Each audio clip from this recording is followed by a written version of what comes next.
Habibis, welcome to another Assalam. Habibi. Assalamu alaikum wa rahmatullahi wa barakatuh. وعليكم السلام ورحمة الله وبركاته. كيفك؟ كويس. كويس إن شاء الله. الحمد لله. بدي What's مص happening? ضبك.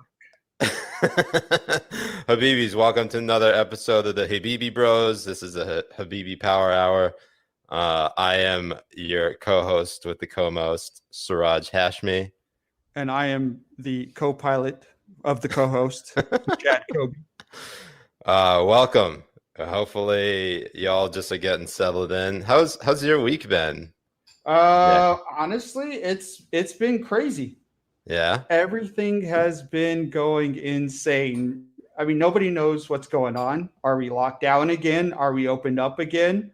What's happening? We can't be outside for July 4th anymore, but you can protest outside. I was told outside is okay. Now it's not okay. It's insane. Everybody doesn't know what the fuck's going on. Yeah. I'm going to sit down because the Habibis are yelling at me. I'm sorry. Today has just been, I've been a wreck. I had to do the list. I pretty much, I don't think I've ever put the list out on the same day as us doing this Habibi Power Hour. I used to do it on Sundays. Then Sundays got clogged up by meeting up with my Bubba because he moved to the area. And now, Bubba. How is Bubba. Bubba? Bubba's good, man. He started a new gig out in Bethesda, Maryland. Mm-hmm. And essentially he's getting settled there. Parents are planning on moving out. And Sundays in the summer are just tough to do the list because that's a whole day you gotta dedicate. So I've been really bad about keeping up this past week, and so I basically compiled every single tweet from the past week to be included for today's list. And so it just went out maybe about an hour or two ago, and if you like it, great. If not, who got the top spot? The CNN reporter who was on K-File's team, Nathan McDermott. And he got number one because let me just pull this up. Let me see if I could just show the Habibis real quick because so Betsy Rothstein, who was a reporter with the Daily Caller, she was a gossip columnist. I didn't know her, and I know people who did know her. I only knew of her. She wrote this column called The Mirror, and essentially what it was a gossip column focusing on other reporters, and just it was very salacious, and it was very it was focused on sometimes people getting into trouble. And I'm just going to share my screen right now and see if make sure all your porn tabs are closed. No, I want them to be open. All of them. All right. So, Habibis, hopefully y'all can see this. Yeah, you get that little West Ham United score over beating Chelsea. Okay, so I can't read that, so I'm going to switch back to my other screen. But Nate McDermott, who...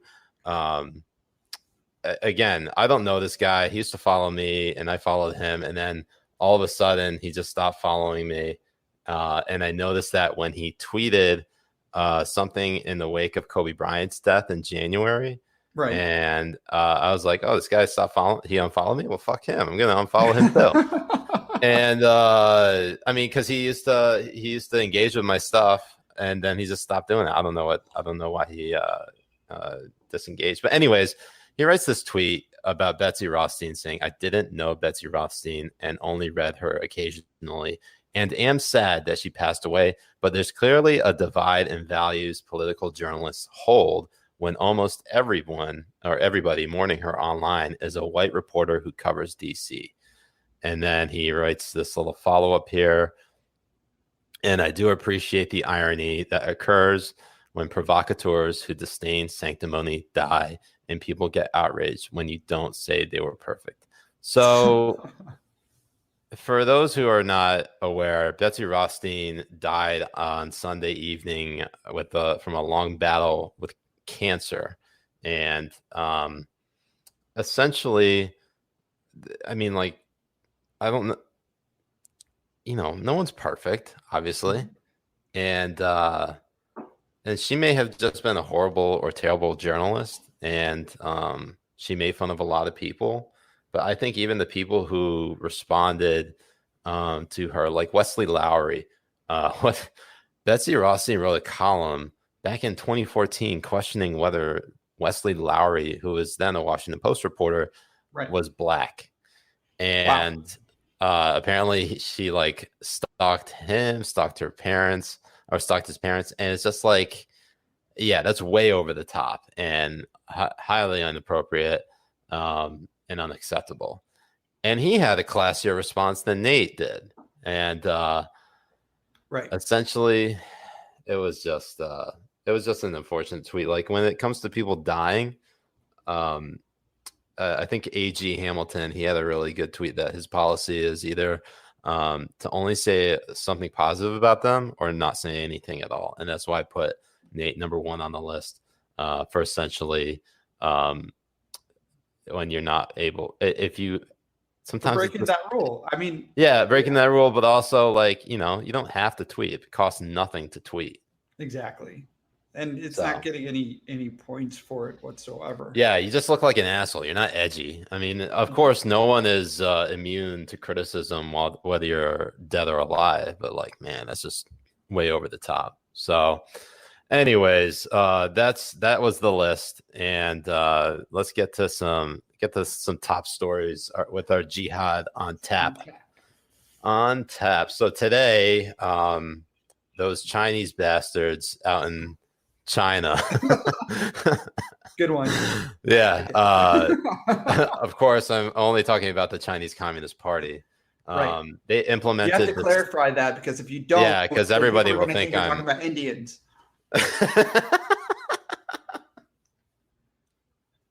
What? Anyway, what's that? So if you don't clarify, people are going to think you're talking about Asian Americans.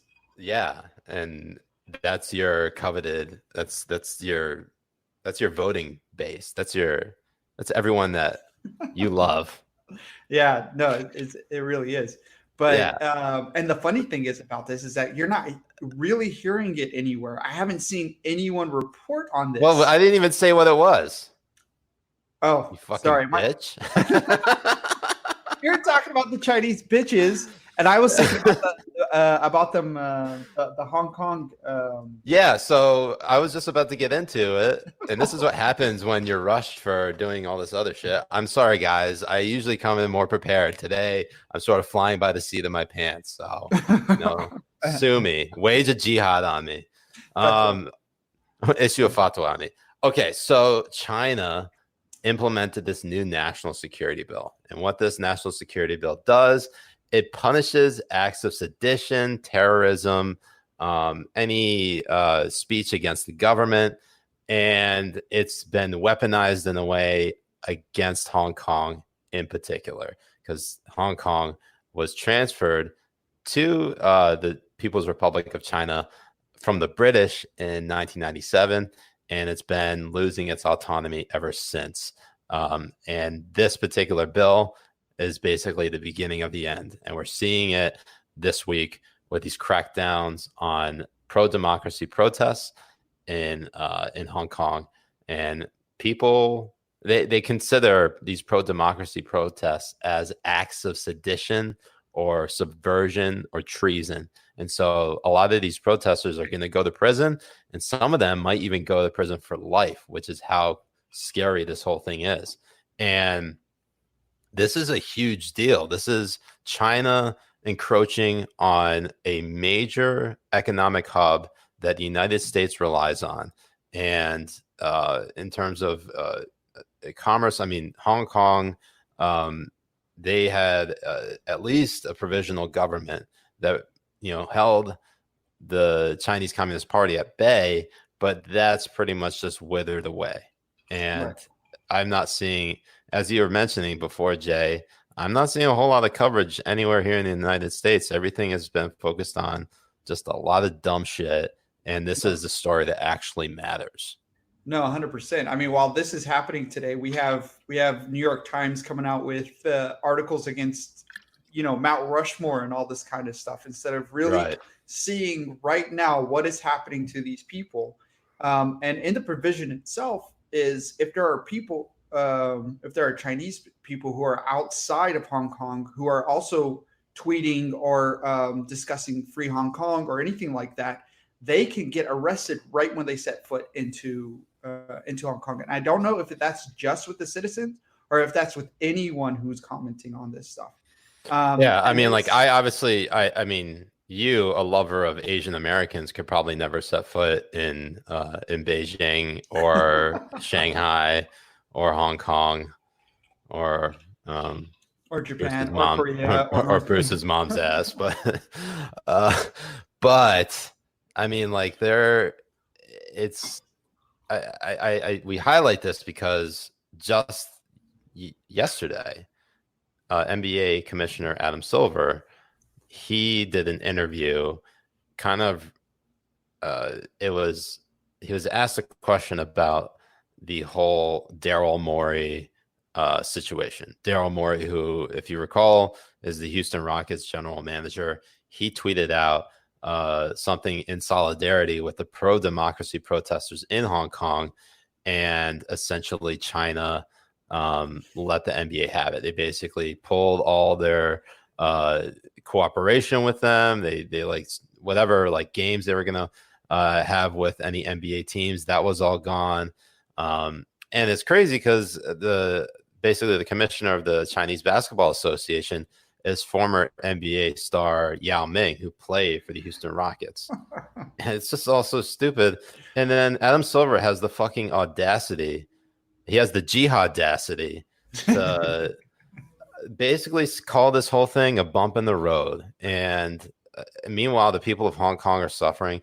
No mention is made of all the, the 1 million plus Uyghur Muslims in re-education camps. And then he like poo-poos the whole thing, saying that like it's just like a difference of cultures. It's like a misunderstanding or misinterpretation. Like, seriously, like, this is the type of shit we're getting from people who are trying to lead a movement on social justice by like printing Black Lives Matter on their basketball courts in Orlando and letting players putting like social justice-y slogans on the back of their jerseys. Like, are you gonna? I mean, like, I would pay so much money to the player. Like, I would literally have. Let's McGay and sell live. Okay, I'm gonna keep it clean. Okay, he almost caught me there. Keep it halal. Keep it halal. Like, I would immediately buy the jersey of the player who, like, had basically something about Winnie the Pooh and like making fun of Xi Jinping, or I hope she sees this, bro. That's like the common saying I've been using. But like, right. Just something that like really gets back, free Hong Kong or free the Uyghurs. I mean, it's so sad that the people that often everyone looks up to are just as, morally depraved as the people that we're criticizing. Right. I mean, they want to go, like, they'll go after Jeff Bezos. They'll go after all these people who make all this money. And then when it comes to these basketball players, just because they say the right things here in the United States, which is so fucking easy to do, anyone can do it. No one's going to get hurt. I can say fuck Trump. I can say fuck Schumer. I can say fuck Pelosi, and nothing will happen to me whatsoever. No. You can only say fuck Trump, okay? If you say fuck Schumer, you're an ageist. If you say fuck Pelosi, you're a sexist. And you also hate, and you also hate ice cream if you say fuck Pelosi, okay? Right. Don't you ever say that. But none of them have the balls to when it comes to their wallets, they're not going to do shit. That's why they're not going to say anything against China. They make too much money off of it. There's so much to be made out there that they're not going to give a shit. They don't care that there's Muslims in camps. They don't care. But it's easy to say Black Lives Matter here in the United States. It's easy to go ahead and go with the view and propaganda of China, saying it's a misunderstanding, it's a difference of cultures, and all this kind of bullshit, while demonizing America. It's very easy to do that, and to be honest, it doesn't show anything to anybody other than you're a piece of shit, and that's what they are. They're pieces of fucking shit, every one of them, and they're pussies. They're fucking cowards. I mean, I agree that they're cowards. And we could probably talk all episode about this, but I stand with Hong Kong BBs. Hong Kong BBs and the Uyghur BBs. And the Uyghur BBs. Yeah. Habibis, I don't know if you're just tuning in, you got some merch on the way. Just stay tuned, okay? It's coming. This just came in today, actually. I had to throw it in the laundry. And anyways, so speaking of everything that's happened, I mean, we're July, first day of July. June, right. Holy shit. It was reported today that gun sales soared 145% in the month of June. And they were talking about like background checks, like, you know, new gun owners and gun buyers because of coronavirus and these protests and riots that are happening around the country. And you thought that Obama was the best salesman of guns. No, it's the crazy Democrats in general, not just him. Well, not the Democrats, crazy libs that allow these mobs to keep on growing and moving forward under their name without talking up against them. You have a lot of new gun owners coming in right now that honestly aren't really far right or right of center. They're going to be left of center and left and a little bit further to the left because they're watching property, they're watching businesses, they're watching, you know, people's houses being broken into and nobody doing anything about it. What are the odds that like 99 or 69% of them were from Rob province? Nice. Nice. They probably would be. He has a really nice setup up in his He does have a lot of guns. He's just sitting there. He's the definition of like fuck around and find out. Yeah. He's on the porch just waiting. Yeah. He's like, bitch, step on that lawn. I dare you. I double dare you, motherfucker. Okay. So in light of the protest, another protest that has been going on at least since I believe June 8th, the last I checked. CHOP, formerly known as Chaz, the Capitol Hill Occupy protest, better also known as the Capitol Hill Autonomous Zone in Seattle, has been squashed. The Seattle Mayor Jenny Durkan essentially gave the Seattle Police Department the green light to take back the streets. And this comes after at least 2 teenagers were shot and killed. A couple of other people were shot and injured as well in the CHOP area. And Durkan has the jihadacity to fucking say, this is the summer of love. I mean, where do you get this shit? Right. And it was so funny because like Trump did a tweet saying how dangerous it is and all this kind of stuff. And then she's like, why are you so afraid of democracy? And the thing is, it's like all of these businesses, all of the property that was in this area, they're losing their livelihoods completely 100%. And she doesn't give a shit. She's saying that this is the summer of love. Look at how free I am. Look at me. I'm a hippie piece of shit. And then, and then just a little bit of, you know, a little bit of it gets closer to her and to the mayor's house and all this kind of stuff. And then she's like, the protest. Right, now we have to bring it down after the deaths and all this kind of stuff. They didn't care, but it came to her doorstep. When it came to her doorstep.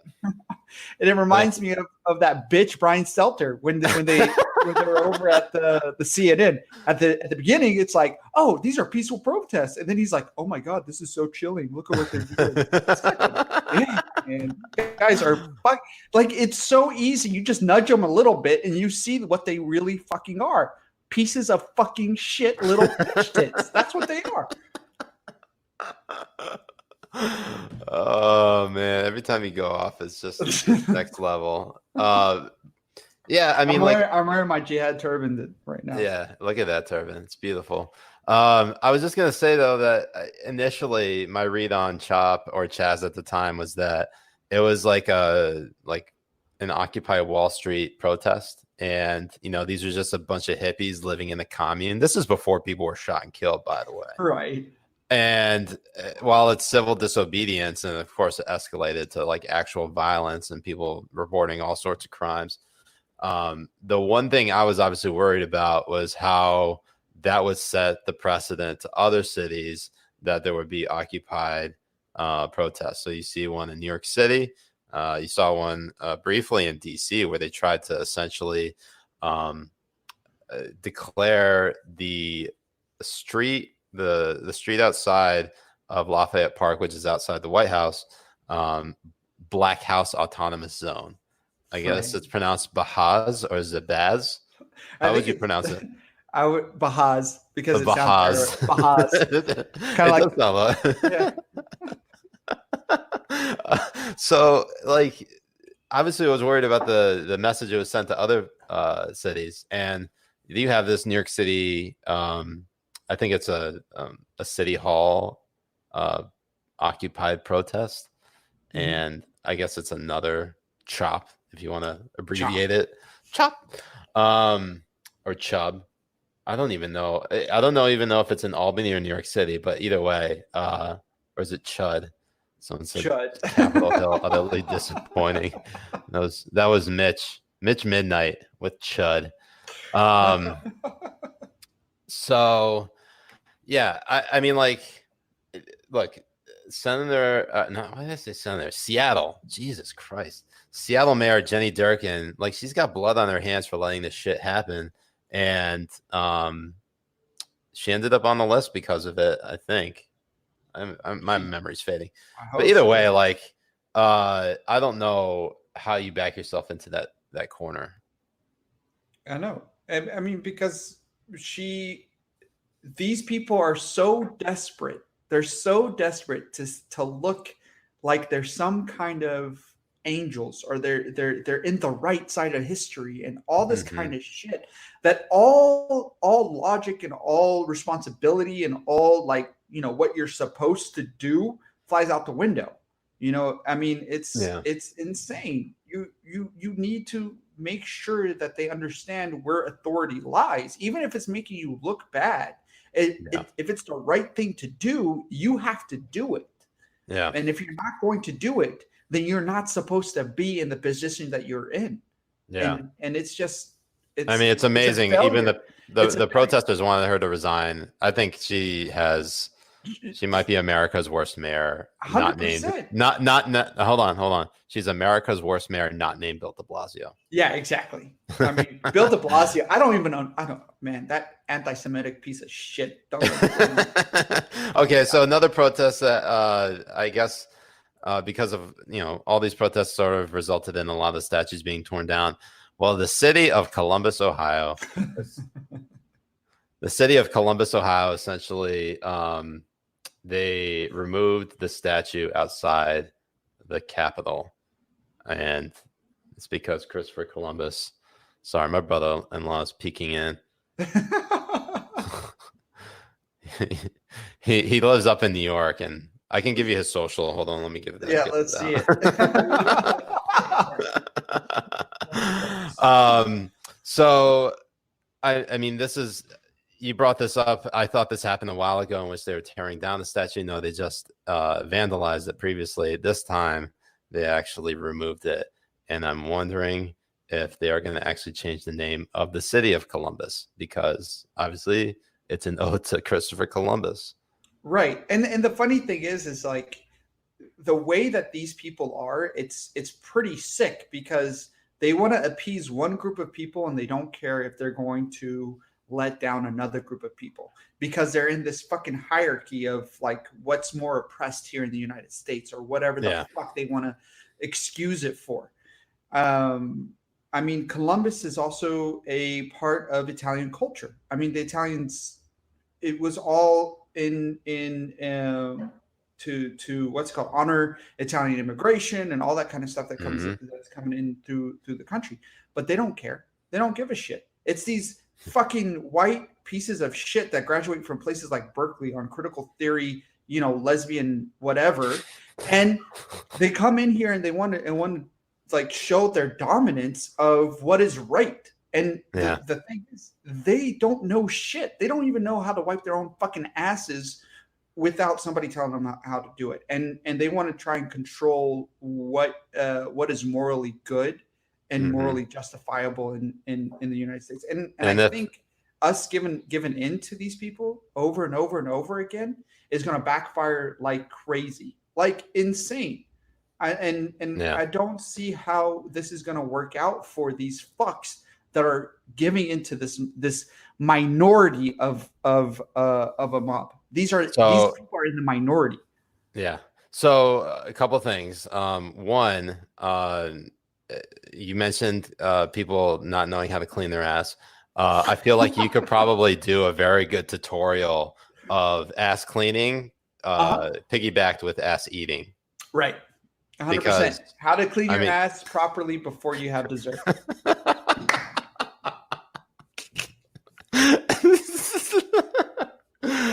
Secondly, I just can't help but think of that Sopranos episode where they're talking about how disrespected they are, that Columbus Day isn't like recognized as a or like people are like shitting on Columbus Day, and it's just like, everyone decided like, hey, go fuck yourself, like that kind of like.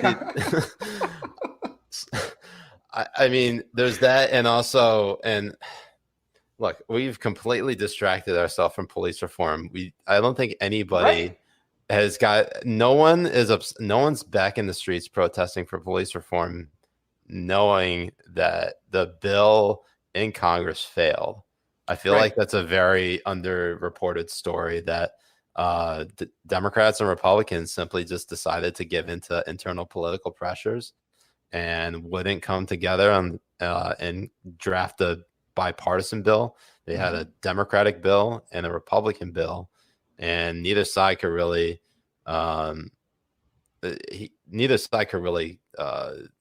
to see eye to eye. Right. And then you have fucking Pelosi saying that Republicans are trying to get away with the murder of George Floyd. Like, yeah, that's really going to solve this issue if you just accuse the other side of murder. Right. And it's completely taken over by this loud minority of shit stains on the underwear of what is America. And that's the problem. When you have a shit stain on your underwear, you throw it away. But for some reason, we are deciding. Wait, you don't have a collection? 1992, it's a good year. But no, seriously, like instead of throwing these things away, we keep it on, and it's blocking us from making the right decisions as we're going on. Instead of talking about this, we're talking about like the mud mask episodes on fucking Golden Girls. And who asked for that? Who asked for that? Nobody asked for that. 0 people are asking for this to happen. The only thing that is happening right now is these loud people who want to destroy American history. They want to get rid of all of what America is and what it stands for. And our leaders are fucking failing, and they're giving in. And it's not just the Democrats that are failing, it's Republicans as well. They're giving in over and over and over again to this fucking mob. And they're not representative of what is America and the majority of what America is. Some white fuck graduating from Berkeley is not all of America. That's the thing. And that's the mentality that all of these people, this mob is having. And it's sad to watch. Yeah. It's a number of things obviously come to mind when it on the statues issue. And we just like are constantly moving the goalposts. To the point where, we are erasing a lot of our history. And while the Confederate monuments and statues probably should have never been there to begin with, I feel like at least the country can recognize that we failed in that regard to allow essentially losers dictate history. Right. And it's I heard Clarence Page, who I did the McLaughlin group with earlier today, because I hosted this week for the second week in a row, and he was saying that creeping Sharia. Hell yeah. Anyways, he was saying that the 1865, when the Civil War officially ended, that wasn't the end. That was just intermission. And so, like, it's kind of like, with the stuff you're seeing today, I think if you're able to, for a lot of these Confederate monuments and insignia, I mean, look, Mississippi, just this week, they passed a law to remove the Confederate insignia from their state flag, flag. And, that's a good thing. But at the same time, like, it does move. It's a slippery slope, and eventually we probably will be removing a lot more things than people would have liked, because everybody's offended by something. Right. And that's the thing. These people cannot be trusted anymore. They really can't. You have bipartisan agreement, and you have agreement. Let's start taking down these Confederate statues. Let's do it. And now you're having article after article going after George Washington, going after Abraham Lincoln, going after, excusing the takedown of the Grant statue, wanting to get rid of the Emancipation statue of Lincoln that was paid for by freed slaves. And they want to lie about it. That's the thing that gets me. It's a history revisionism. Exactly. They're saying they like to state that, for example, the statue. They want CNN and the New York Times. They reported that this is a kneeling slave kneeling in front of Lincoln, like he's kneeling to Lincoln, which is that's not what the statue represents whatsoever. And even in the keynote speech by Frederick Douglass, it's a slave getting up, breaking the shackles, and moving towards freedom, and that's what it represents. But you have these people who want to see and be offended by things that are not there. They're delusional, and they like to they think that the louder they are about being oppressed or about being a victim, the more right they are, and it just doesn't work. Yeah. Wonder Kimmy comments, replace them with Moss. I 100% agree with this. Inshallah. Inshallah. Okay. Because we're running a little bit behind on time, we'll try to get through everything as much as we can. We probably won't stop at 69 minutes, so we'll probably keep going just because we got a lot to talk about. Okay. So did we not talk about this earlier? Which one? Fuck you. What are we talking? What are we talking about? I was just gonna get into it.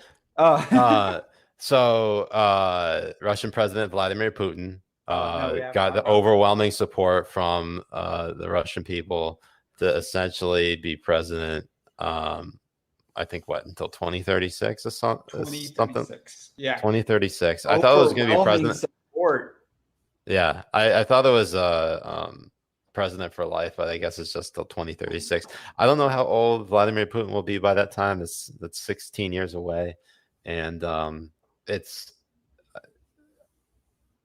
feel like Trump looks at that and he's like, "Damn, why can't I fucking do that?" But at the same time, like I'm seeing like all the like his town hall with Sean Hannity. It seemed like he was pretty resigned to the idea of losing to Joe Biden just because of his poll numbers.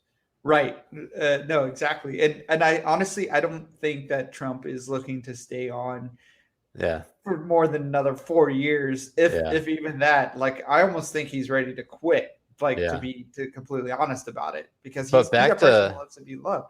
But back to Putin, Putin thing. And then he also had I'm not going to try and pronounce this guy's name. No, say it. Chetnia's president, the homophobic piece of shit. What's his name? Hold on, Chechnya. Google it. It's the homophobic guy. I don't know. You know the guy I'm talking about, the guy with the beard. I know Like who you're talking about. he went out and said that we Oh, need it's to have Ramzan Kadyrov, Ramzan cutting off, like but Ramadan. yeah, Ramadan.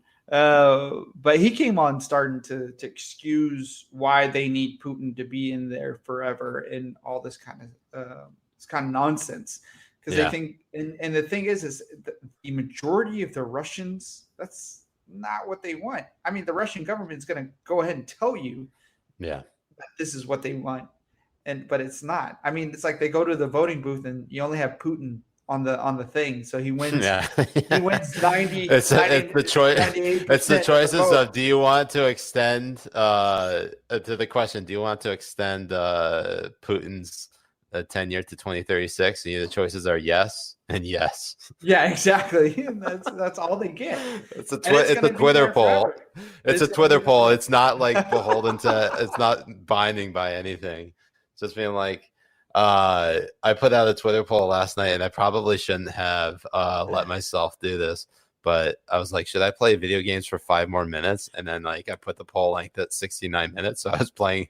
I told everyone in the poll, I'm playing until the poll ends. So I was really playing yeah, exactly. for like an hour and 14 minutes. And I just kept playing. I didn't stop. I didn't do anything for the list, and I obviously paid for it today. Right. Well worth it though. Well worth it. It's a good list. There always are. Oh, appreciate it, Habibi. Oh, you're so nice. See, yeah, look at that. Look at that. Little merch for you. In case y'all missed it, that's coming soon. Okay, real quick before we get into the weekly jihad, or at least we'll hear from some Habibis first. We got to hear from the Habibis. I like to do the jihad on tap, hearing from Habibis, and then our weekly jihad. So last thing, and you were harping about this because CNN was going full media matters, and they're going up against Facebook for Facebook ads or some shit. What's going on there?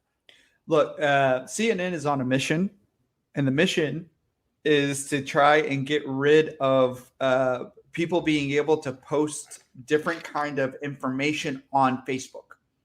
They hate the fact They hate the fact that they are not in the top 10 of what is being shared and being looked at on Facebook. They can't stand it. So they want to squash it as much as possible. So they're using their platform that they have as CNN to go after Facebook, to go after their ad revenue, to go after certain things, to try and force them to play into what they want. And what they want is to be able to control the information that goes onto Facebook. What you have to understand about CNN is when they do this is that they are showing their hand as being an activist organization. They're not a news organization. They're not neutral whatsoever. They are after you. They go after your grandmother. They go after some random kid who makes a gift. They go after all of these people that they deem against the narrative, against what they think is right. And that's the problem. Who the fuck, labeled these people to have the authority to tell us and come after us about what is right and what is wrong? Yeah. That nobody labeled them as this, and nobody gave them the right to do this. And I was just going to say, it's just so insane that CNN, along with a bunch of other outlets. I mean, Jeff Zucker is the head of CNN. He was the one who gave Donald Trump his show, The Apprentice, on NBC when he was president of NBC at the time. And he covered every rally during 2016. And now they're all horrified by the monster that they created. And that goes for Joe Scarborough and Mika Brzezinski of MSNBC on Morning Joe. They basically brought Trump in almost every week to do a telephone interview. This was the crazy thing about 2016. I didn't see anyone else do phone interviews. Every other candidate was in person. It was only Trump who was on the phone. And he was on the phone because they let it happen, because all the shit he was saying on the campaign trail was just TV gold. Whether you agree or disagree with him, you are surely going to get a crazy soundbite out of Donald Trump during 2016. And the cable news shows just ran with it. and it got to the point where obviously he elevated to number one, Yep. and he became president. And now CNN has the jihadacity to basically go after Facebook, because Facebook was allegedly part of this whole elevation of Trump to get to president. Like, if you recall, it's not just CNN, but like they were blaming memes of Trump versus Hillary as a reason for why there was Russia collusion. Like, people forget about that shit. Right. Like, that was a real story, and they decided that was essentially Russian influence in the election. No changing of votes in the polls. Like, they didn't like hack any of the machines. They were fucking memes. It was like Hillary versus Jesus. Yeah. Like, what do you want? What do you who want? do you want? Are you gonna vote? Are you gonna vote against Jesus? Are you? And no, and that's Bullshit. that's the funny thing about it, because they think everybody is fucking stupid. They really do. And the thing is, there are some people out there that are fucking stupid. They are. I mean, the people who just retweet this shit and follow that shit and say that they're right. But the thing is, you can totally see, you can watch with your own eyes the narrative in 2016 of when it switched. When it's like, you know what, Trump will be good for bringing the Republican side more to center. Trump will be good for the country. Trump will be good. And these are fucking leftist reporters and leftist columnists who are writing this shit. And the same thing with CNN. think I recall. I'm trying to recall if it was Matt Iglesias from Vox, or if it was Ezra Klein who was saying that they were more scared of like Marco Rubio becoming president versus Trump. It was Ezra Klein. I think it was Ezra Klein, to be honest with you. And it was one of those two. No, absolutely. And it just goes to show the full, how full of shit these people are. 100%. Nobody was calling Trump, a racist. Nobody was calling him that he was going to kill 1 million people. Nobody was saying that he was going to put a bunch of fucking, Muslims and black people and immigrants into prison, into camps and all that kind of shit, until he won the nomination. Once he won the nomination, he was going up against Hillary face to face. That's when it all changed. Yeah. But you just spent fucking a year and months propping him up. And now you want to switch the narrative and think people are just going to fucking follow you blindly like that? That's not the way. That's not how this works. It's not the way it's going to go. Yeah. I mean, the media just doesn't want to recognize the sins that it committed. It committed, and creating the monster that did. Anyways, let's hear from some Habibis. I did see one question earlier. I'm trying to find it right now. Someone asked, Janak Legion asked, which game are you playing, Siraj? Right now, I am playing the remastered version of Shadow of the Colossus on the PlayStation 4. And that actually, I got to the same point I was at in like 10 years ago when the game came out on PS2. And now I'm just trying to get past that. So we'll see what happens. Let's see. When Matt TV is the voice of reason, the left has gone off the reservation. That's from Janice. I don't know Matt TV. I actually don't even, I'm not going to lie to you. I actually don't know who that is. The name sounds familiar, but what's his name? Matt Iglesias, though. It seems like he's become pretty rational. And that's kind of crazy. That's scary to me. Yeah, like one of his tweets when he was talking about how, people were warning about the campus culture coming to real life, and he agreed with it. That was really Nathan Meyer asks, why is it when I read Jay's tweets, it's in the voice of Beavis? It's because everybody knows I like to eat ass. And you eat it's butthead. No, it's Sarah Reed asks, anyone Bonholio? Cornholio. Sarah Reed asks, has anyone talked about Caleb Hull? I only lightly saw the article. I didn't go into depths. I heard it's pretty bad. Right. And it is. It's 2000. I mean, I know it was post 2014. Yeah, it's something like 2014. I mean, he was still in his early 20s, and I thought he was in his late teens. I think he was a teenager. Was he like 18 or 19 years old at the time? I mean, still 18, Yeah. 19, 20. That's the I mean, same age range that I look at. I read his apology, but I didn't don't read know. the Maybe I he didn't read. maybe has changed and stuff, but it's some of that stuff was really disgusting, and it was really really horribly bad. It was I mean, very very sick. I have to go through it. I just there's never been more of a better example. There hasn't been a better example of not tweeting or posting anything online when you're angry than like the stuff that you're seeing coming out now. Like it is just like, if you are pissed off about something and you think you might say something that's even remotely offensive, just hand me your phone. I'm taking that shit. Don't even do it. So, I mean, I'll look into it more. And I mean, that's really all I have to say about that. Bean Dude 99, Nate BBS. Is it true that Jay grew up in the UAE and got a Lamborghini on his 17th birthday? What say you, Jay? Well, it's true. I grew up in the UAE, but it wasn't me who got the Lamborghini on my 17th birthday. It was friends of mine. Like I knew people who were princes and shit like that. So they got Harley Davidsons when they were 15. They got Lamborghinis when they were 19. It was some crazy shit. Well, Saudis and Audis. Do you know about that? Saudis and the Saudis, just to let you know, they come to Dubai or they go to Bahrain to go butt wild, do drugs and all that shit. But I don't Caroline Core LB, she said it was a LB. Rick Wilson hit piece. I think she's talking about. Oh, you think that on Caleb Hall? I don't honestly, doubt that. I think it was. I think he's the one who tipped it off. He gave Jared his I don't doubt that.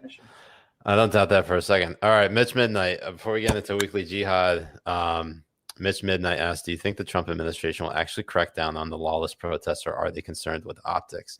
It's a little bit of both. And I think that the Trump admin wants to show like they're doing something. But of course, they are only in control of federal law enforcement. They can't police all the cities and states that have in which they. It's like it would be like a reach around, they'd be reaching around a lot of these cities and states and their law enforcement, and can't really have that. You're right. No, you can't. And Trump doesn't have the power to do any of that. The only thing that they can do and what they should do and how they should use it is to make sure that the people in those cities understand that their leaders care more about looking righteous than actually doing the right thing.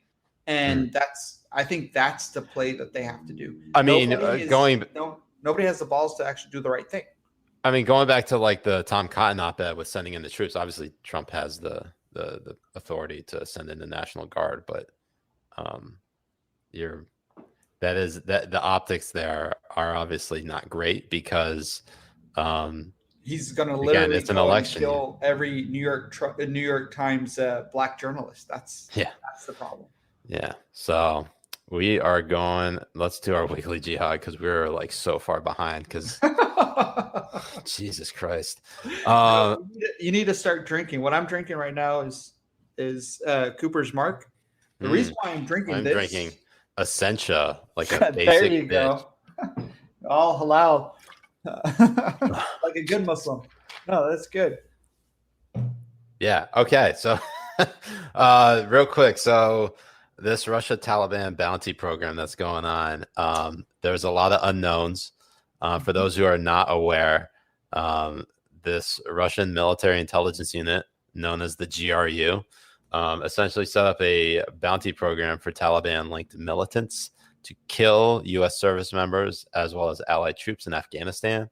And the big question is, did President Trump know about it? Because this is a report that came out this past week, basically saying that Trump was briefed on it in March of this year in the midst of a coronavirus pandemic. And that basically Trump denied that he was ever briefed on it. Associated Press reported that John Bolton briefed Trump on it in the middle of last year in 2019. and there hasn't been much.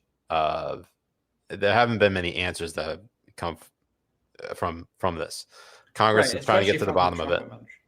Yeah, Congress is trying to get to the bottom of this. I think a lot of the criticism about the story itself is, why is it coming out now? I think it's a legitimate question, right? Because as soon as you get this little lull after all the protests and the police reform, you end up getting another story about Russia, and we're only in 2 days, on July 3rd, will be 4 months away from the 2020 election. So I'm gonna do this, since we are obviously a little pressed for time. I'm just gonna go ahead and get Ernie, and we'll do the rest of Weekly Jihad after this. So let me throw up the banner. Look at you! You don't stand your ground whatsoever. The Habibis want something, you go do it. Well, in fairness, Ernie is used to coming on this time, and I don't want to shortchange him. So let's just go ahead and get Ern, and I'll be right back. Yes, we got it. We know who the real master is. All right, I'll answer some of your guys' questions, or pretend to.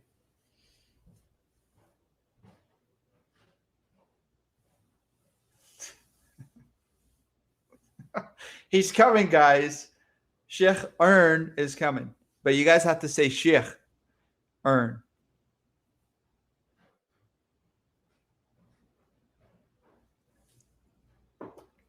No, Thomas, it's not sodomy whatsoever. Hold on, what? No, somebody was asking, suck it, Jay. Fuzzy, come lick my dick.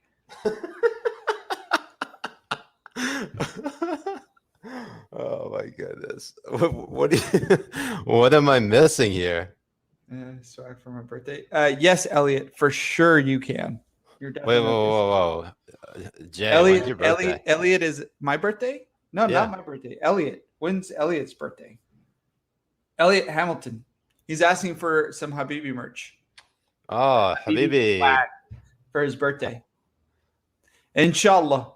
Inshallah. I mean, as long as this can start bringing peace to the Middle East, we'll do it. Yeah. Oh, Ernie. All right. So you guys get Ern. Okay. But I would like to comment on the bounty thing. And let's get back to the bounty thing. This isn't the first country to do it. Mm-hmm. Iran has done it. And Obama has done shit about that as well. And Trump is doing shit about it now. The thing that needs to happen is we need to find out exactly what this is. And Congress has an obligation to actually do this. The problem is our Congress is lazy as fucking shit, and they don't do shit whatsoever. This is going to go away after like a couple months. But the problem is we can't let this go away. And as long as Putin is in power, we need to label Russia as a state sponsor of terror. They need to be in the same fucking category as Iran, 100%, because they're using their money to go and kill Americans.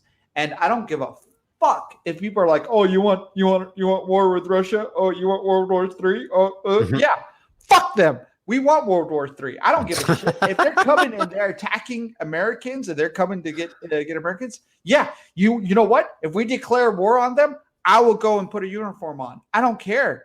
I will go. Are you going to keep the? Are you going to keep? I'll keep the turban on too, and I'll say Bismillah and shoot them in the fucking face. But make sure you shoot him in the dick first. Right. Be like Butters from South Park.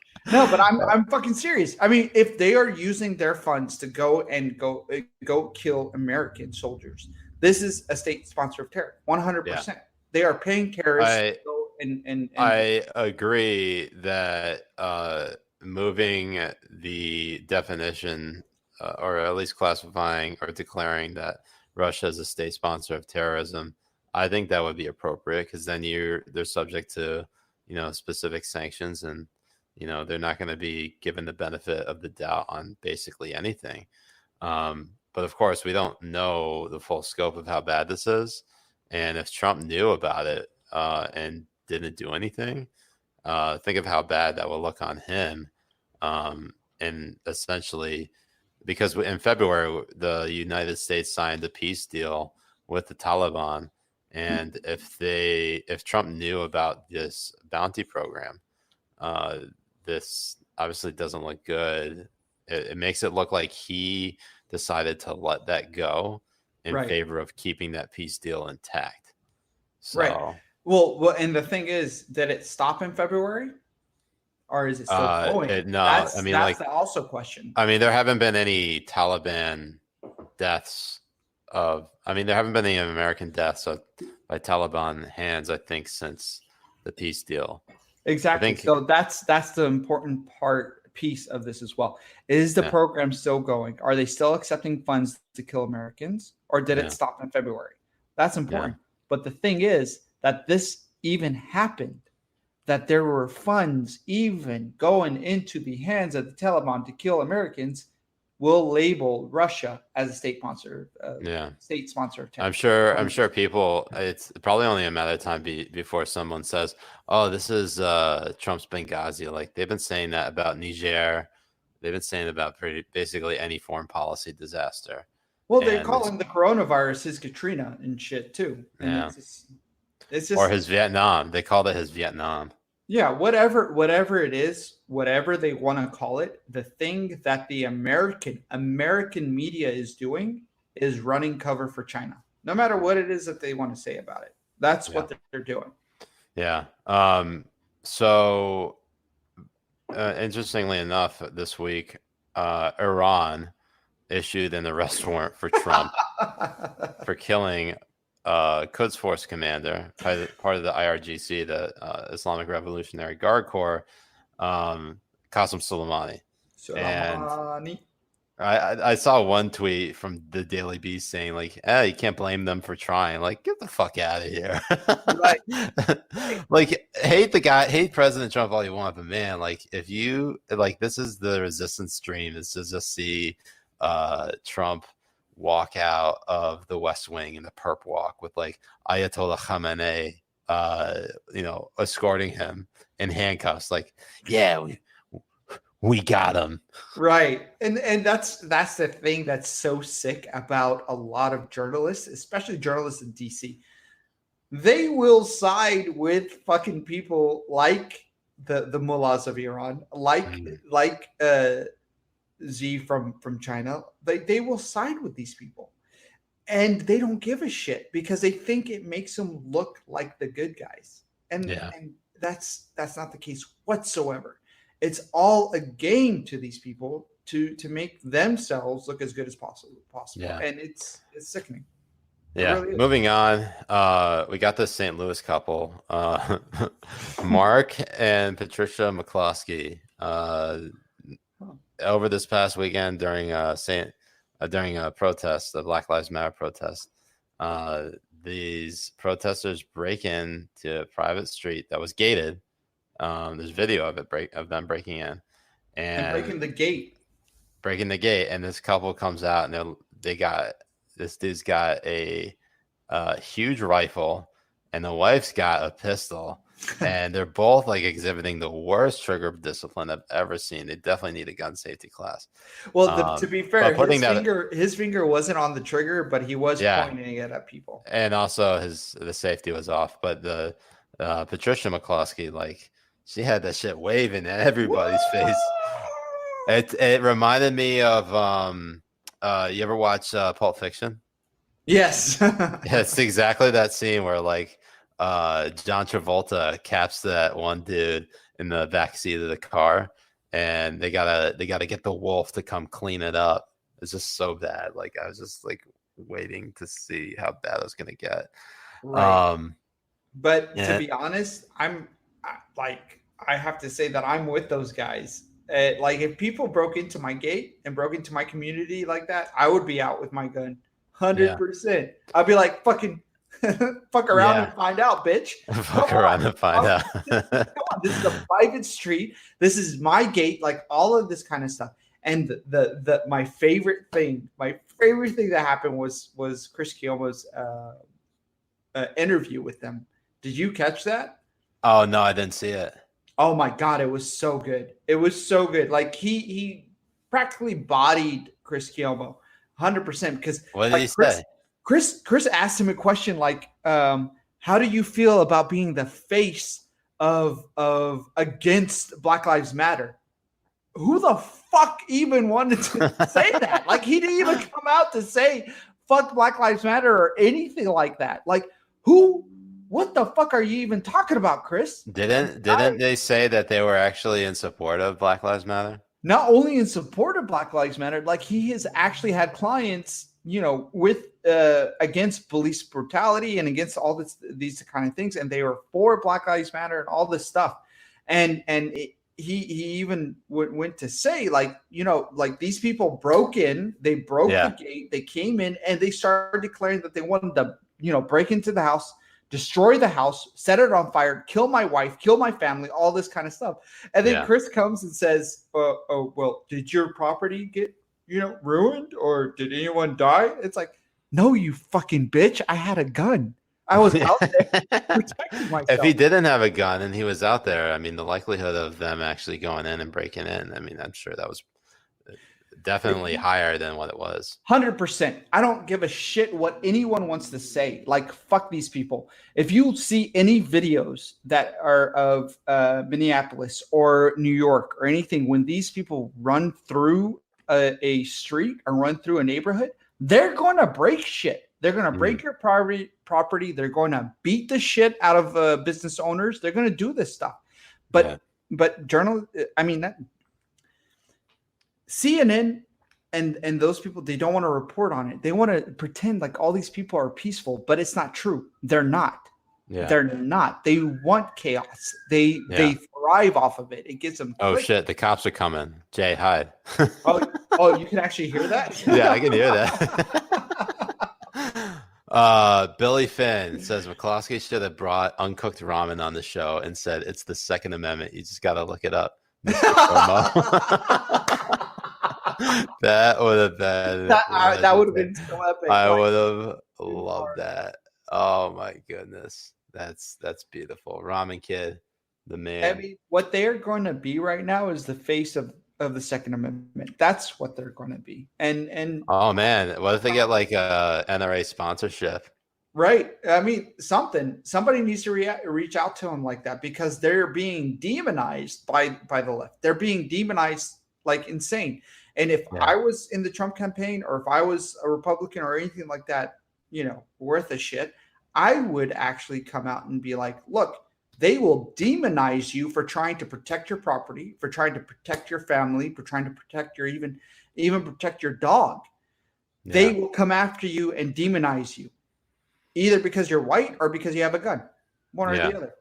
Speaking of white, over the weekend, President Trump tweeted out a video of a supporter yelling white power, and I can't help but think, like, did he actually watch the fucking video? I mean, I don't think so. I think he's a fucking moron. And the thing is, like, to tweet or retweet something with white power or some shit, even if the fucks were joking about it, you don't do that. Yeah, just you got to assume the camera's always on. Someone's always filming you. You never. It's so easy to get caught in this environment. You always got to keep your head on the swivel. Always be nice to people, and never say something that could be taken out of context. Of course, it's almost impossible, but at least don't give them fucking white power. I mean, Jesus Christ. Right. There are like 69 other things I could think off of the top of my head to say besides white power. Eat more ass. That would be my response to everything, if I could, but we'll see. All right, so that was a boneheaded move. He got on the list for that. He was number 3. But there was another story, another couple stories. Mount Rushmore is now under fire because Trump's going to be hosting a fireworks party there on July 3rd, and the Democrats, the DNC, they tweeted out something about how Mount Rushmore was all about white supremacy. Right. They took it and down. then they deleted that shit. Right. And the thing is this is who they are now. This is what they are now. It was at a good place. Let's take Confederate statues down. Let's do that, all this kind of stuff. But it's not that anymore. It isn't. Yeah. Anyone who tells you different is fucking lying to you. They are backstabbing you. You can compromise on the Confederate statues, that's fine, but they're still going to come and fucking bitch and cry and whine about Mount Rushmore, about Abraham Lincoln, about George Washington, about any of these people, because it is the American history. It's American staple. Like, it's either because they're white, it's either because of whatever. It doesn't, like, to me, I can't get on board with this anymore. I can't. It's time to stand your ground and tell them to go fuck themselves. 100%.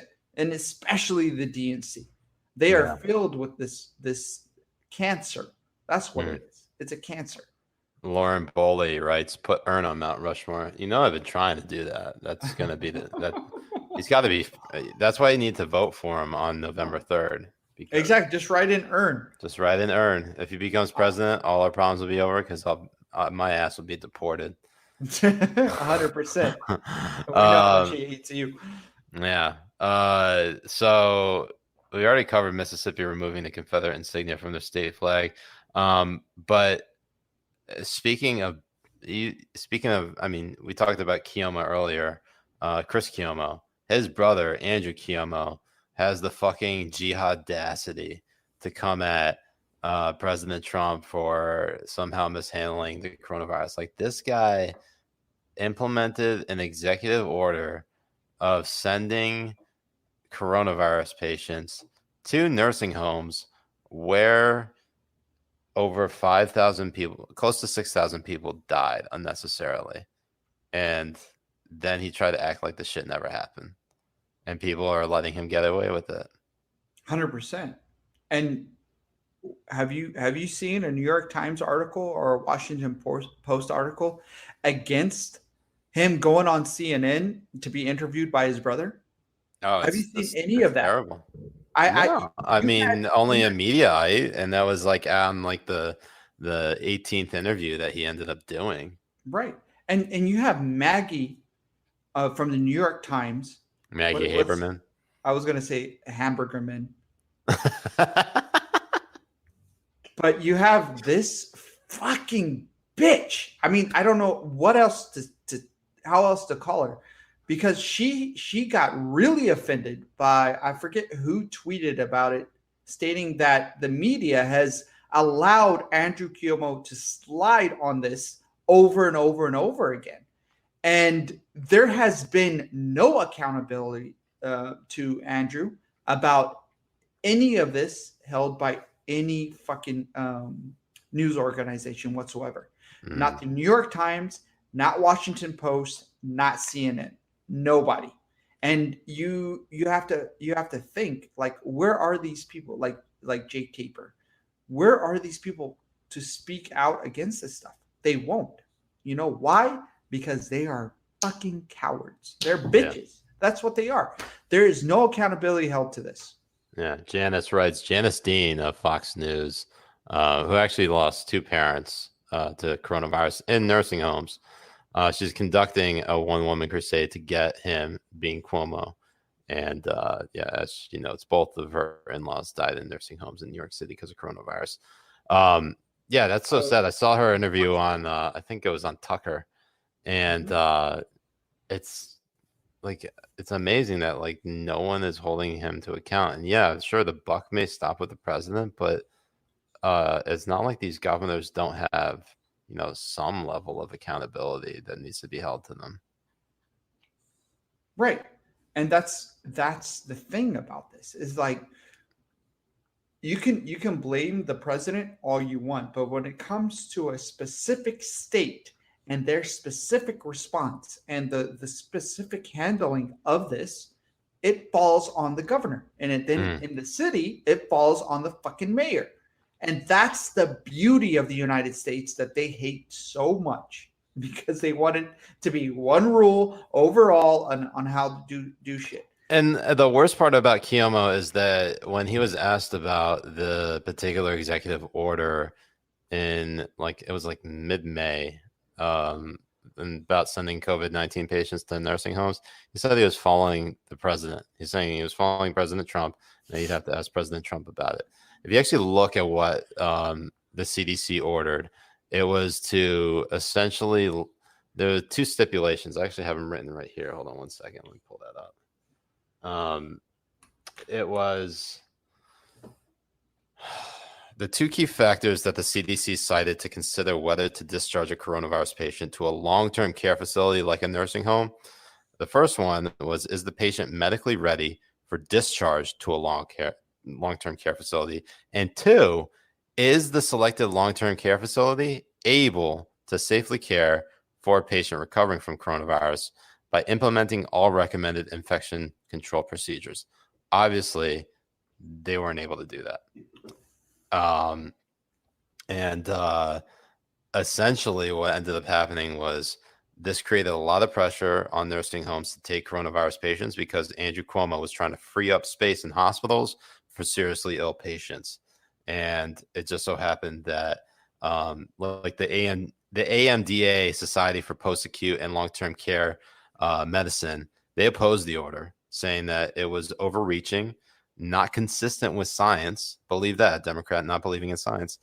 Unenforceable, and beyond all, not in the least consistent with patient safety principles. And this is even crazier. According to the Kaiser Family Foundation, long-term care facilities accounted for just 14% of all coronavirus cases in the United States, but it accounted for 45% of all deaths of coronavirus. Nearly half. That's fucking insane. No, it is, and it showcases how the elderly are the ones who needed to be most protected, and we failed. And we failed. It's not only New York. There's multiple states that failed in this aspect for them, and it also showcases that we need to actually think about this a little bit more logically. Instead of trying to isolate the whole country and keep them all, quarantined, there are specific people we need to be quarantined, and that's mainly the elderly. And we didn't do that in a lot of the cases. Even when you see it in California, when you see it in Colorado, when you see it in a lot of places with nursing homes, the percentage of elderly that have died are in the 45% range, in the 50% range, and we let this happen. And that's and also thing about it. Also, one thing about the in the beginning, it was older adults who are more likely to be diagnosed. This is like people 50 and over to be diagnosed with coronavirus. Now it's between the ages of 18 to 49. So you may not see as many deaths, unless, of course, there are a lot more complications to those people who and then you have complications to their health.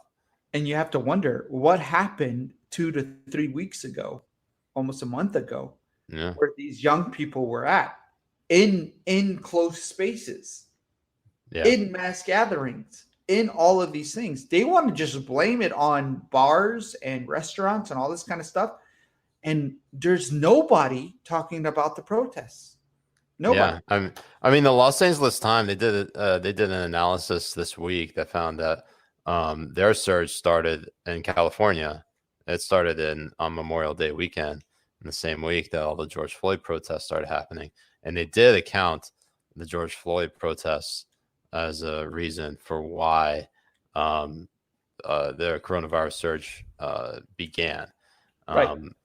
But at the same time, look, it's very difficult to figure out how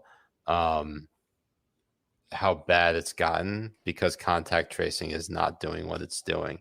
You're having people not responding to phone calls. You have contact tracers in some states not being allowed to ask patients who tested positive for coronavirus if they recently attended a demonstration, like you saw in New York. Right. Despite the fact that New York City and New York State, their cases are way down and their hospitalizations are way down. And that's a good thing. But I haven't seen reporting on any other states, but it's not hard to imagine that people who tested positive for coronavirus aren't being asked whether they attended the demonstration recently. And Right. that's obviously doing a disservice to the whole concept of testing and tracing.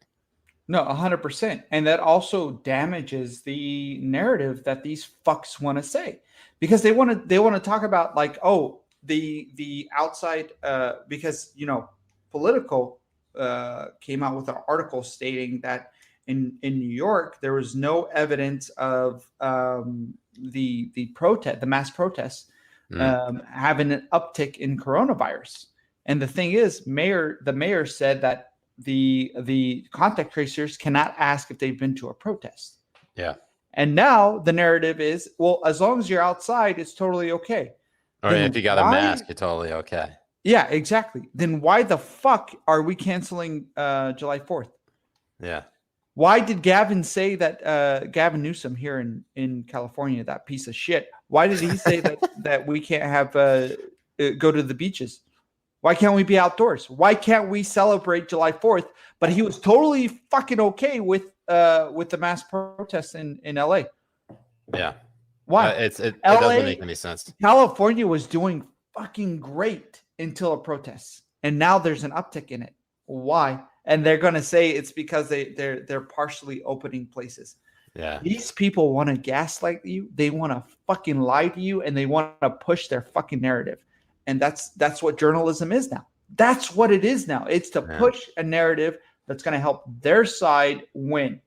And they think that they have a moral obligation now to be outspoken.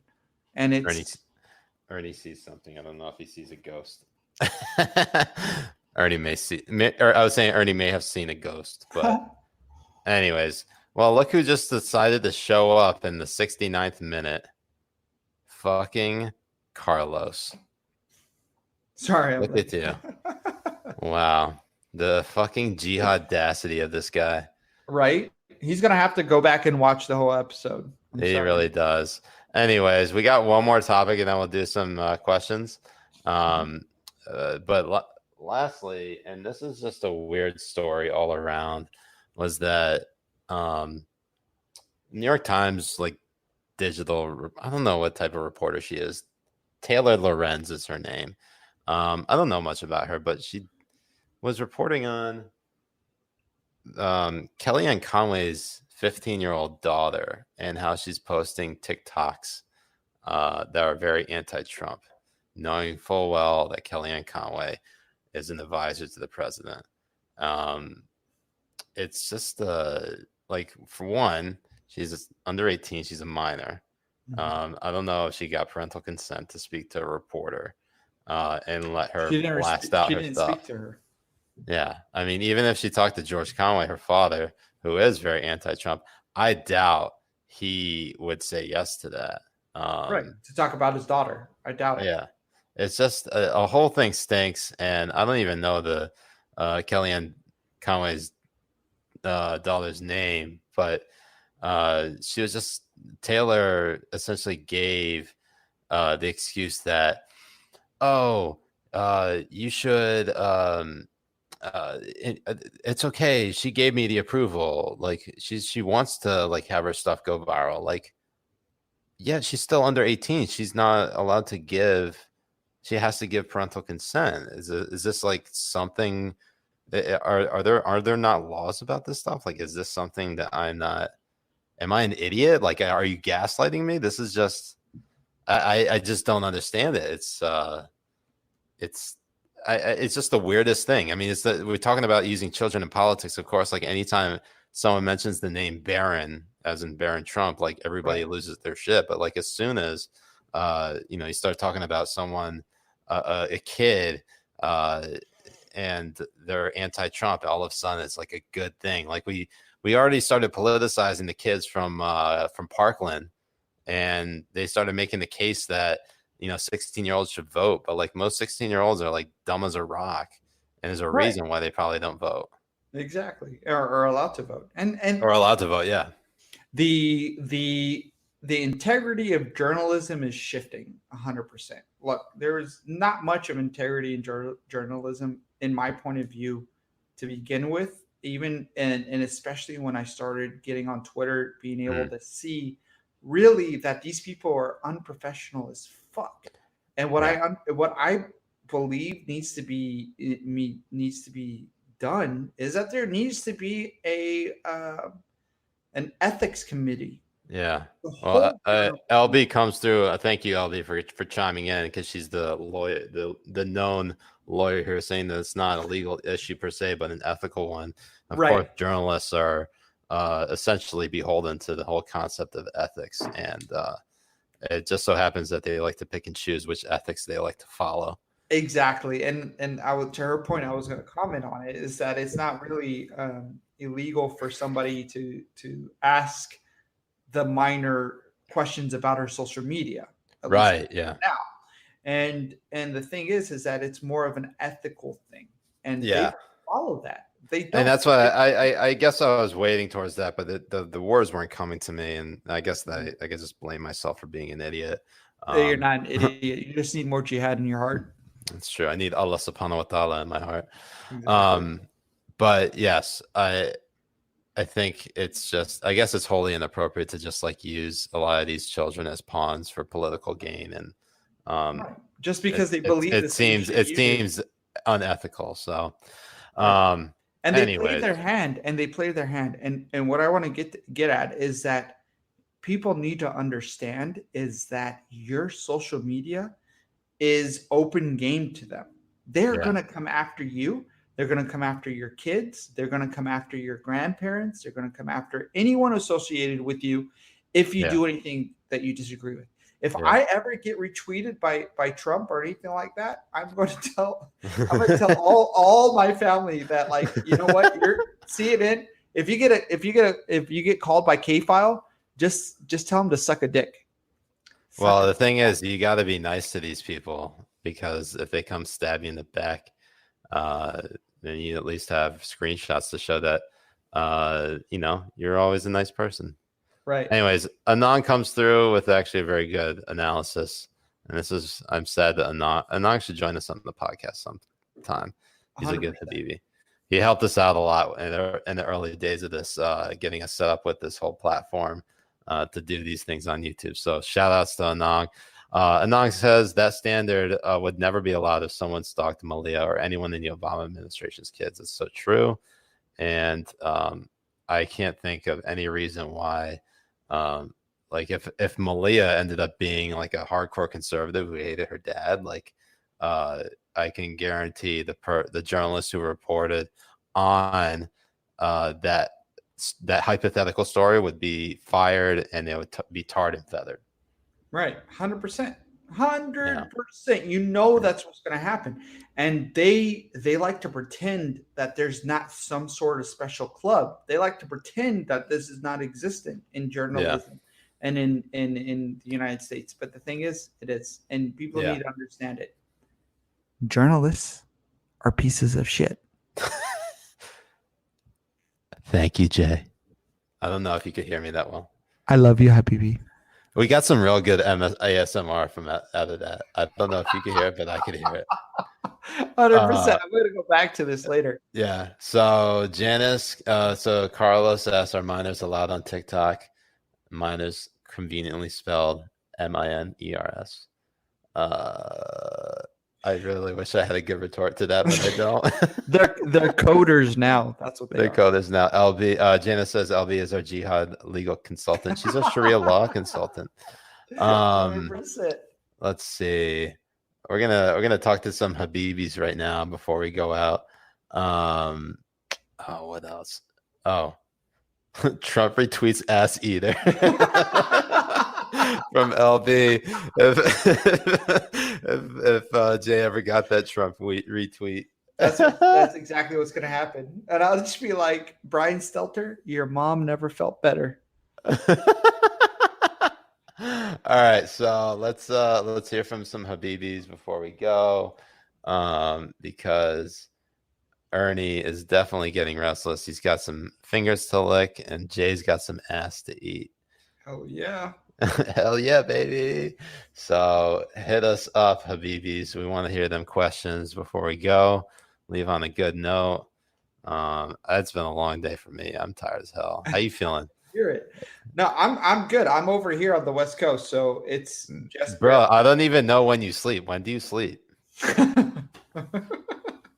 I don't know, because like sometimes you text me, it's like 9 in the morning here, so that means it's 6 by you, or bro, sometimes it's earlier than that. I'm awake for Fajr, 4:30. Yeah. So are you serious? Like, you actually? It's built into me, man. I wake up at like awake for 4:30, 5 o'clock in the morning. I'm always awake. Wow, I don't even pray Fajr. That's good on you, buddy. I don't pray. I just get. It's like it was beaten into me. Yeah. Oh yeah. So Habibis, if you're wondering, this new merch just came in today. We'll get those. We're gonna launch something pretty soon, so stay tuned for that. That's gonna be a fun time. Let's see. Jay from Faye asked, Jay, whose mom did it better? To be honest, Jake Taper. You fucking bitch. I'm not even gonna. You're not even go into detail on that. Let's see. Francisco Martinez asked, Siraj, why is my life as a Spurs fan destined for disappointment, Habibi? I assume he's meaning Tottenham Hotspur, in which they are now trailing Arsenal in the standings. Can you fucking believe that shit? Last week what was it? Last week I was wearing an Arsenal jersey. Or was it 2 weeks ago? It was right when the season. It was last week. You were wearing Arsenal. Oh. It was when they lost. And when they lost to Man City. Was that really a week ago? It's the wrong red, bro. No. I wore I thought it was 2 weeks ago. Was it 2 weeks ago? I thought it was last week when we did. Last week when we were with Neville. Oh, I don't even remember. Yeah, it was 2 weeks ago. You're right. Yeah. You and I were... But in any case, yes, you are destined for a life of disappointment. I swear, if Arsenal finishes atop Tottenham in the standings this year, that will be I think what that will make this entire season worth it, is just finishing atop Tottenham. So I can't think of anything better, a better ending. That's all you got. That's the thing. That's all you have. Carlos coming in hot saying, if you're eating ass and someone farts on you, Jay, is that called a bung bong? What the fuck? That sounds awful. I mean, in experience, to be honest with you, just so you don't embarrass the other person, you just be like, you know what? That sushi tasted great. That double from In-N-Out wasn't bad. Good on. It was. Don Fava asks, what are Ern's political stances on ass eating? I mean, he's a dog. He's probably eats his own. Habibi Gan asks, Siraj, I saw your early tweets. Nobody would like or retweet them. Did you used to not be Twitter famous? I mean, obviously, I didn't get into. I don't think I started blowing up until I followed you in my first account. Probably. Actually, that's what's funny is that you had more followers than me, and then after you got banned, I just started 12 times. Growing. Yeah, I didn't hit. Oh man, I have to go back and look and see like my follower count, because there are times if I reached a certain I don't think I hit 10,000 followers until like early 2018. Right. No, that's when I followed you, you were at 5, and that was with my original account, and I think that was like 2. That would have been early 2018, because we met later in 2018 on like September. Right, when I came down to DC. When you came out to DC.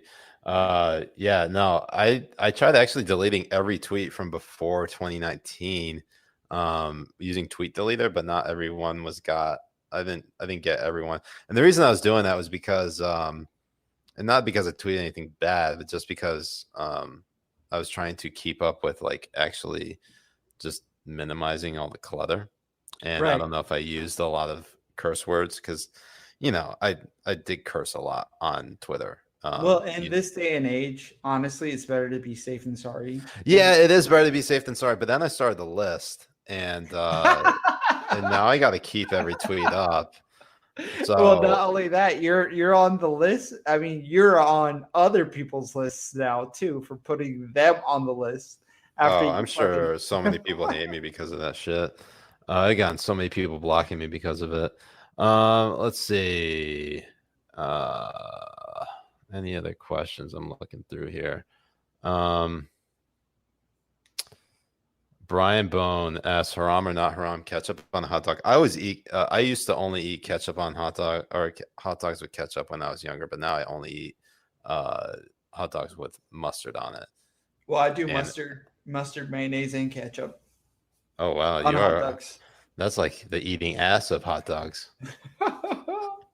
Faye asks, is it possible to be worse than the Gunners right now? Only if you're Tottenham. Right. Suck a dick, Tottenham. That's shit. Let's see. Who is the one guy who gets so mad about the list? That's from LB. No. There's one dude by the name of Chris. He goes by like Tony Beast or something like that. Big leftist. He just thinks the whole thing is lame. And apparently I read some of the replies, and he like talks about me and on his podcast that you can only listen to if you subscribe to his Patreon. I don't know. I honestly have no idea who this guy is. And I'd be surprised. I ended up he's a little bitch. That's what he is. Well, yeah, I mean, he is a bitch, but like I don't know anything about him. So he just tries to dunk on me and then like pretend like I have thin skin because I put him on the list back in March and he still hasn't forgotten it. Like, okay. I say like I'm living rent free in this guy's head, and then he's like trying to like, doing this game of one-upsmanship in which he's essentially saying that I'm obsessed with him. Like, I don't even know who you fucking are, man. You seem to know all the shit about me, and I don't even care. I mean, I don't care. And yeah, I feel like I'm wasting even more time talking about it because this guy he just gets so mad at the list. He thinks it's cringe. And the funny thing is, the ironic leftists, they don't see the irony in me intentionally posting cringe. Like, yes, I know it's cringy. Right. All the list memes are cringy. That's what it's designed to do. It's funny because it's cringe. And the fact that like they think I'm doing this genuinely, I'm making memes of myself, like putting my face on like other images. They think I'm doing all of that by myself, not realizing like I have a entire army of Habibis who are like making this stuff like out of the goodness of their hearts and sending it to me. And I just get like a huge laugh out of it because it's so funny. And I always like ask them if they want credit for it. And some of them do, some of them don't. And if they ever like tweet it in the reply, I always retweet it or retweet it mostly if it's like relevant to like what's going on. Or the tweet. And people should follow them for 100%. Like, oh yeah, go follow them. Prison Mitch. Holy Smokes, Prison Mitch, or Holy Mitch at Smokes, Midnight. 100%. Fuzzy Dunlop. Who else? The Boris Farage. Boris Farage made me a lot of good like videos. He's a good video editor. And Fuzzy and Holy Smokes and Prison Mitch just like came through with some of the the dankest dankest. Yeah, the dankest. Am I allowed to say dank? Is that too 2016? Yes, you bitch. That's fine.